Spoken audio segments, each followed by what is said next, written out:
friends, and welcome to my course on how to play the organ in church.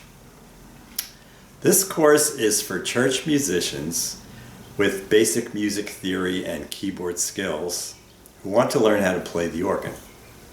The requirement for this course is that you already know how to play scales and chords on a keyboard and that you know how to play Christian choruses and songs. However, if you don't meet these requirements, you're still welcome to watch this course, and I hope that it sparks your interest in learning how to play the organ, so someday you may even be a future organist for the church. Here are some highlights of the course. Overview of the Hammond organ, a little history, just a little history of the Hammond organ. Avoiding boredom. This is very important. The drawbars, the Leslie tone cabinet, the volume pedal, keyboard technique, smooth playing of chords, and bass pedal techniques. Okay, so let's get started. Okay, a little history, just a little bit. So the Hammond organ was invented by Lawrence Hammond, and it was patented in 1934. Electric and electronic organs were built to simulate pipe organs, because you can't have a pipe organ in your house, well, unless you're really rich. The Hammond organ is unique in that what creates the sound is a tone wheel. It's a little metal wheel that spins around in front of a magnet, and that produces the tone. Now today's organs, like this one here, are all digital, electronic, and they simulate that tone wheel sound of a Hammond. So this is a Hammond type of organ, though it's not a Hammond brand of organ. That's the end of the history lesson. So, to start off with, I'm going to just familiarize you with the physical aspects of the Hammond organ. This is a Hammond type of organ. It's not a Hammond model. A different company made it, but it simulates a Hammond. The Hammond organ has drawbars, and these drawbars affect the sound. Each drawbar is a tone, which we'll get into much later. These keyboards, you'll see dual keyboard, are called manuals. This is the upper manual and this is the lower manual. And you'll be using both of them when you're playing. You could be using just one manual, you can use two manuals. There's different techniques for playing on the manuals. Also, we have over here the vibrato and chorus knob, so you can get different vibrato and chorus effects if you wish. Over here we have the rotary speaker, or Leslie. The rotary speaker has spinning speakers in it to enhance the sound, and it has two speeds, slow and fast, and you could turn it off completely when you say break. On the bottom, near the floor, in front of you, you have the foot pedal, the volume pedal, for going loud and soft. And then you have the bass pedals for playing bass notes with your feet. Or you can use your left foot with the bass pedal for the bass pedals and your right foot for the volume pedal, if you wish. And that concludes the overview of the organ hardware itself. Drawbars. So these levers are called drawbars. And what they represent, or they simulate, is the pipe on an organ pipes. Each pipe on an organ is a different length, and a different length produces a different tone. The lower tones are produced by large pipes, which are these drawbars, and then as you go up, the pipes get smaller as the tones get higher. On a Hammond type of organ, you have two sets of drawbars for the upper manual, and you have two sets of drawbars for the lower manual. The left side is for the upper manual because usually you're playing with your right hand on the upper manual. So you can get at the drawbars with your left hand. And then conversely, usually you're playing the lower manual with your left hand, so therefore they put the drawbars on the right to control the lower. So I'm going to give you an example of producing the tone on the upper.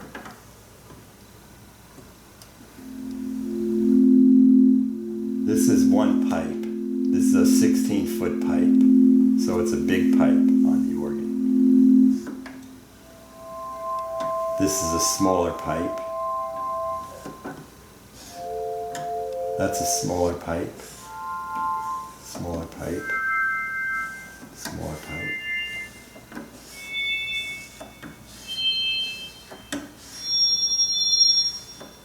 Now, if you want a mellow sound, you'll work with the lower drawbars. I'll put a little bit in the left hand here.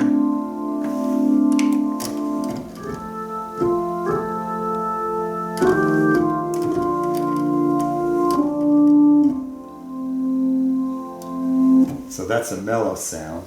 If you want it to be brighter, you start to pull out the other drawbars.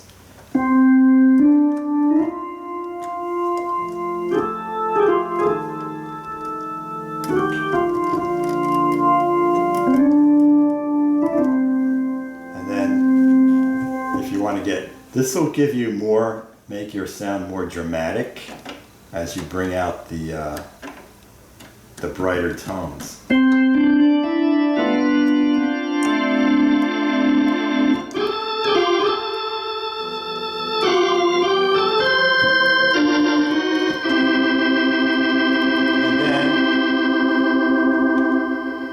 While you're playing, you could adjust them to your mood or whatever tone you wish.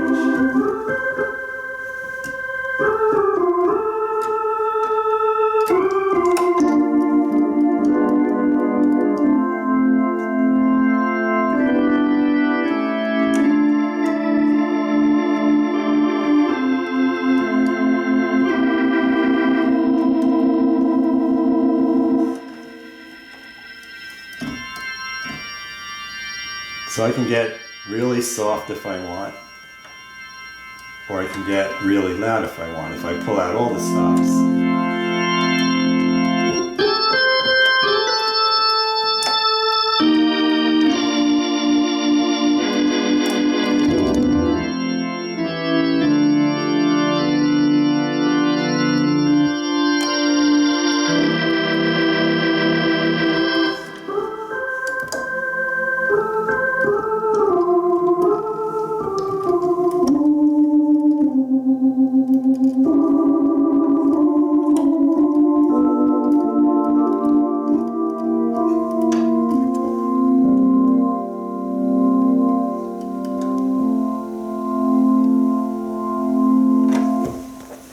So that should give you an idea of how the drawbars work and how you can employ them in your playing.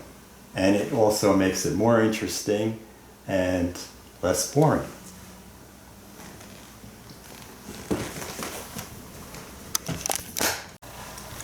Drawbars Part 2. We have two sets of drawbars for each manual.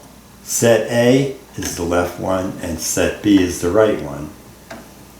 And the idea is that you can preset the sound that you want. Over here, this is set B. I'm going to set a bright sound.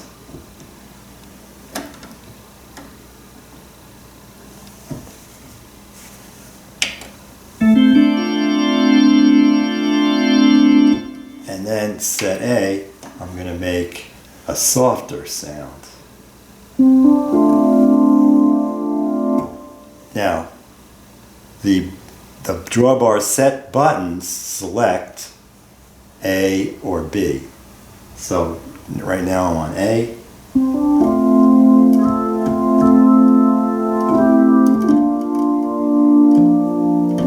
I could select B.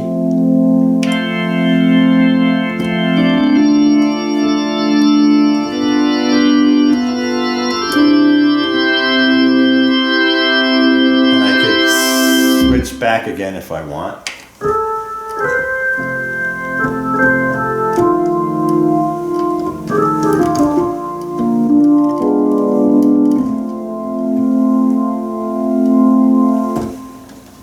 I can also do the same thing on the lower manuals. I'm going to set this the A setting. Set A.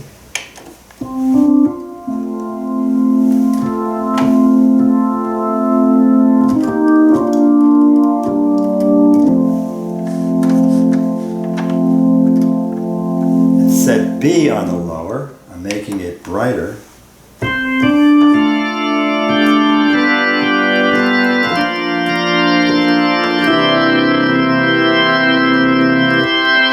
I could switch back again.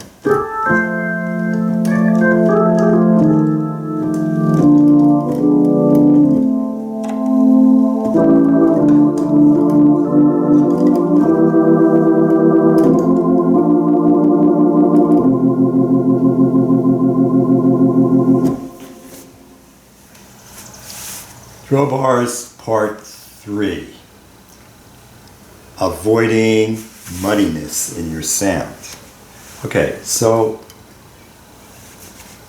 a keyboard can be divided up into what's known as registers. So a register is, for all intents and purposes, a range of notes. So the lower register, I would say, is between here and here. Up to here, and then the middle register is up to here, and then the upper register is up here. You have to be very careful in this lower register because it gets very muddy and a lot of bass. You can't play a lot of chords in this area. So let's say you're going to do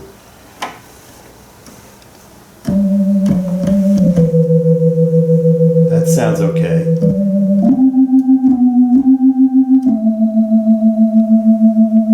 Now, if you were to put a chord accompaniment with that, it would be like this.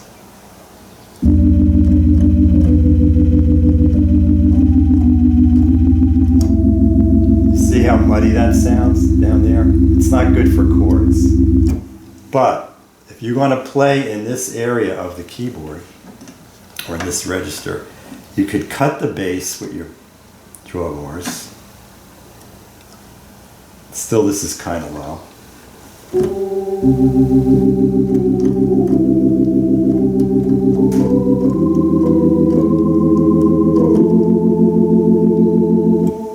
Cut it more.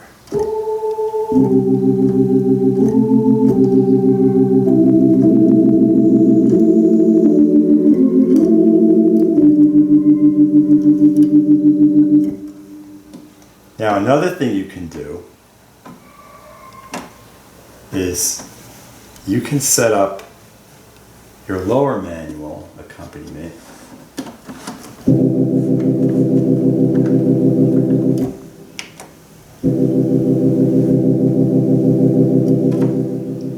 and this way, if you want to make this more bassy, you don't have to play the chord up there.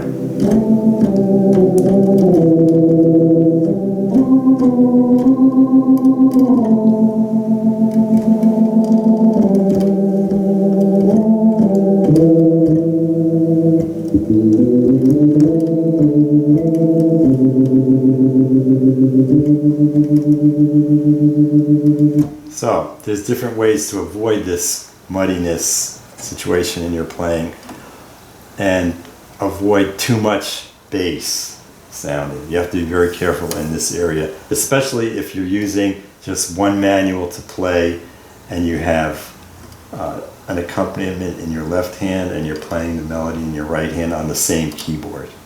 So just something to keep in mind.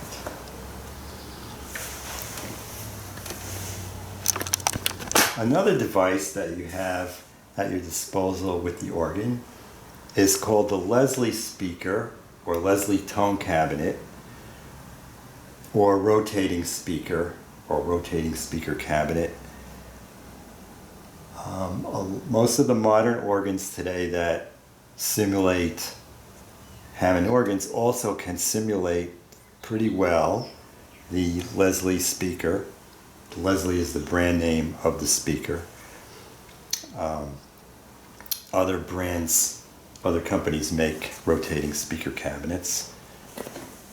And in this organ, you'll see they have rotary speaker control knob, which you can go slow, break, which means stop it from spinning, stop the speaker from spinning, or fast. And having this is very important for gospel music, and it's a great aid in eliminating boredom from the sound. So I'm going to give you an example.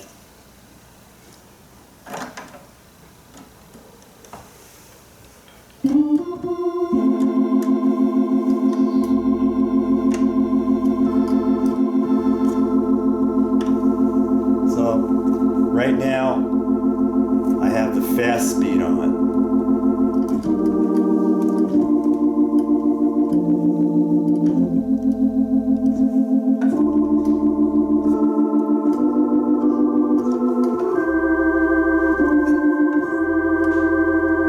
I could play the whole chorus with the fast song on, but that gets a little bit monotonous of the tone. So we can vary that by changing the speed, switching fast to slow, and vice versa.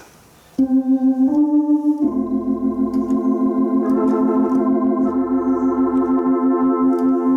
hear that? Now it's slowing down the speed.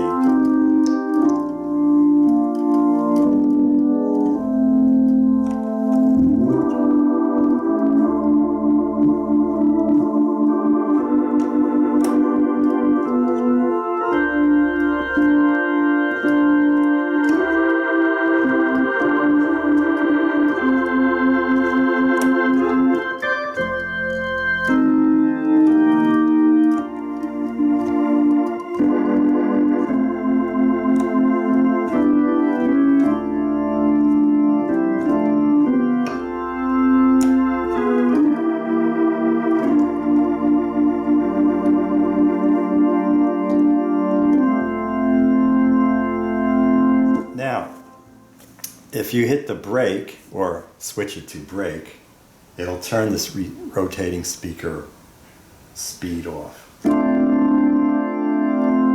go for fast.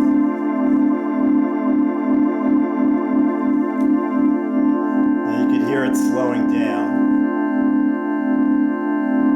and eventually it just stops. So you get like a static sound instead of a dynamically moving sound.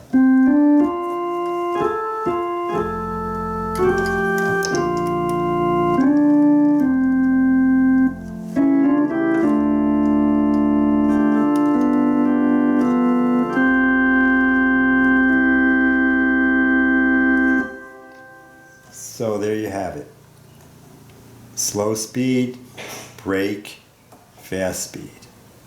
And I wouldn't be afraid to use this a lot. Of course, it's up to your personal preference, but I use it a lot in my playing. And it really adds a lot to the dynamics of the song.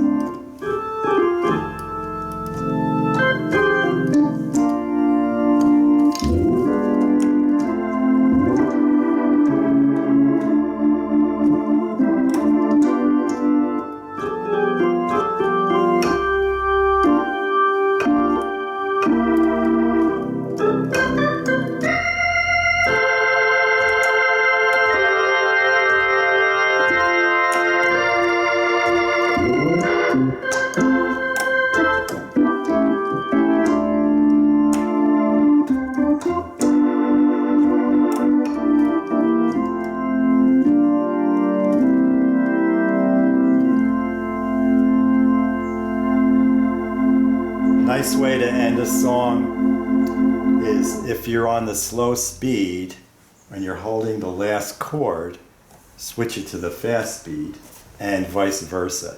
If you're on the fast speed when you're hitting the last chord of the song, like this, switch to the slow speed.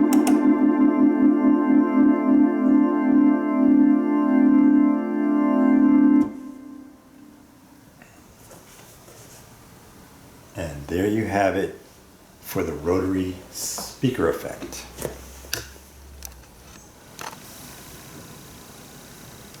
Avoiding boredom. Very important. No kidding. Because the organ sustains notes, it can sound very boring if you don't employ certain techniques.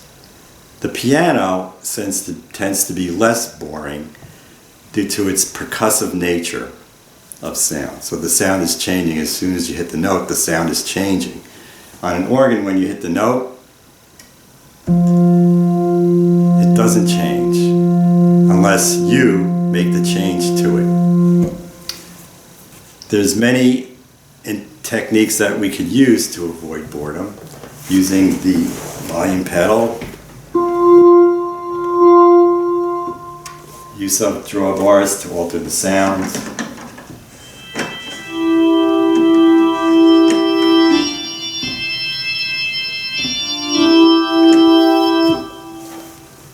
use of the rotating speaker or Leslie,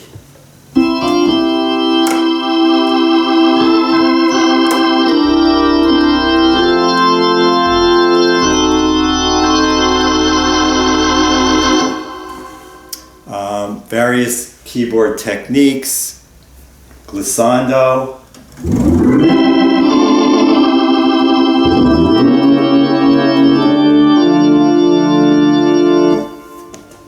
and grace notes or blue notes,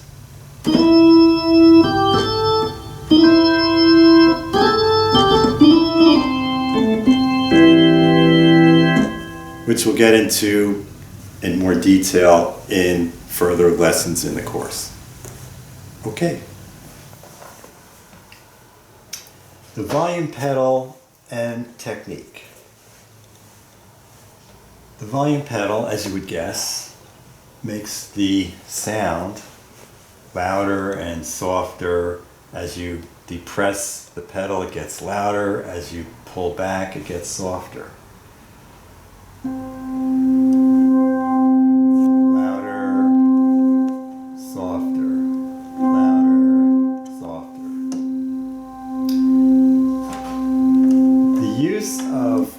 Volume pedal will also make the sound more interesting, less boring. It's another technique to use when you want to play and make it sound more interesting, what you're playing. So I'm going to play It Is No Secret, and I'm going to show you how I use the volume pedal to vary the volume or loudness of the sound.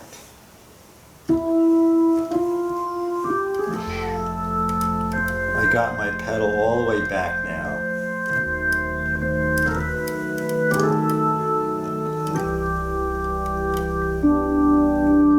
I'm going to bring it a little bit louder.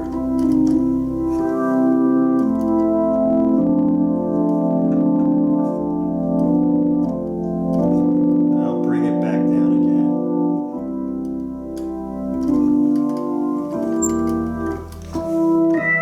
Make it louder.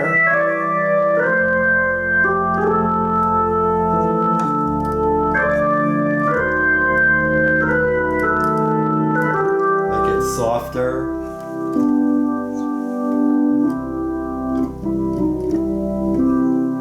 little louder.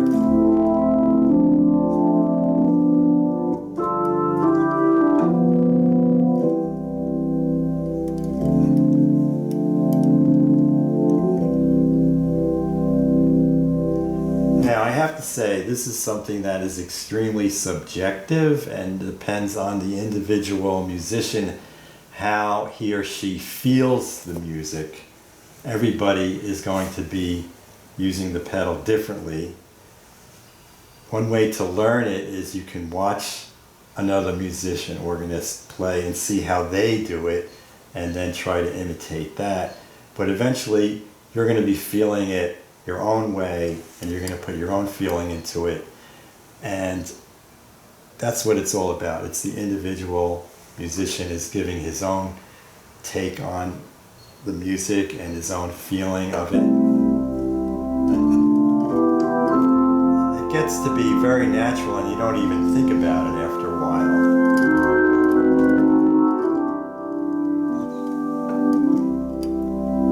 And what you don't want to do, especially on soft songs, is use excessive loud and then soft. Like, I'm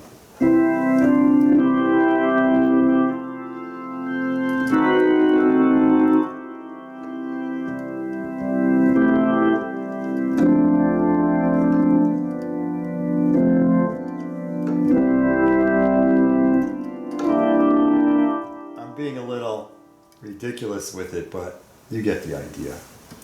However, when you're playing a loud and fast song,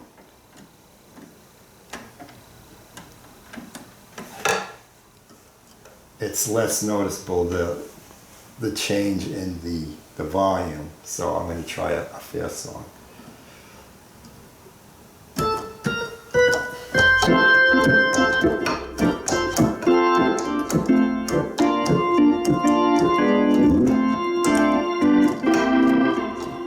Soft, loud,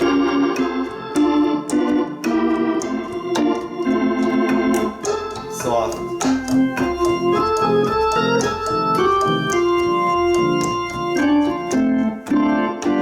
loud, soft,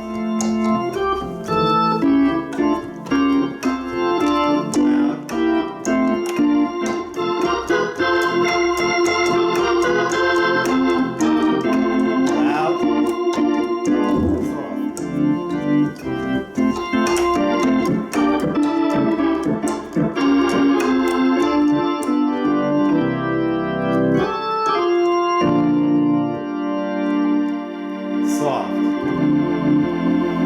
And then I can hit the drum bars and make it even softer and mellower if I want.